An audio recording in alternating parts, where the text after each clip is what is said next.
وآخر دعواهم أن الحمد لله رب العالمين۔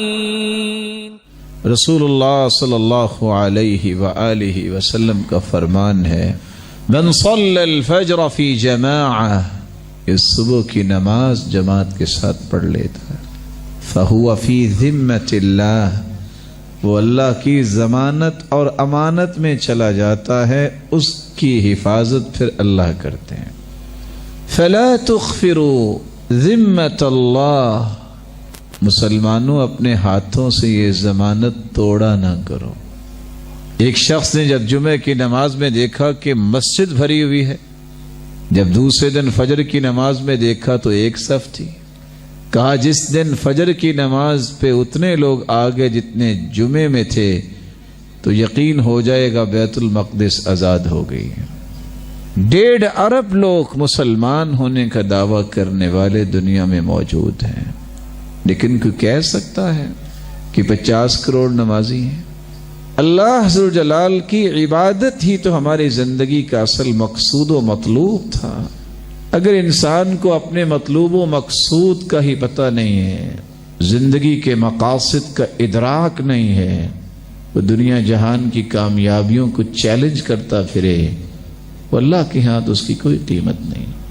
صبح کی نماز باجماعت پڑھنے والا کتنا خوش نصیب ہے، اور پھر اللہ اسے توفیق دے دے وہ عصر کی نماز بھی باجماعت پڑھے۔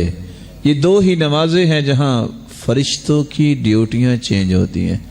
اللہ تعالیٰ فرشتوں کو بھیجتے ہیں، اور جب فرشتے واپس جاتے ہیں تو اللہ مالک الملک سوال کرتے ہیں، من این اقبلتم، کہاں سے آئے ہو؟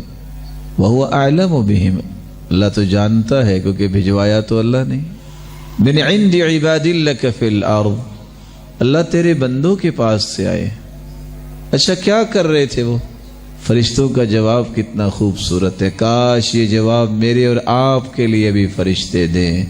اے اللہ، اتیناہم وہم یصلون وترکناہم وہم یصلون، گئے تھے تب بھی وہ نماز ہی پڑھ رہے تھے، جب آئے ہیں تو تب بھی نماز ہی پڑھ رہے تھے۔ یہ وہ گواہی ہے جس کے بارے میں فرشتے گواہی دے دیں، دنیا کی کسی گواہی کی کسی کو ضرورت نہیں۔ فرشتے گواہ، اور کھربوں فرشتے گواہ جس کے بن جائیں، مالک الملک اسے اپنے انعامات اور جنت سے محروم کیسے کرے؟ من صلی البردین دخل الجنہ، دوسری روایت کے الفاظ ہیں، جو صبح اور عصر کی نماز باجماعت پڑھ لیتا ہے خوش ہو جائے یہ جنتی ہے۔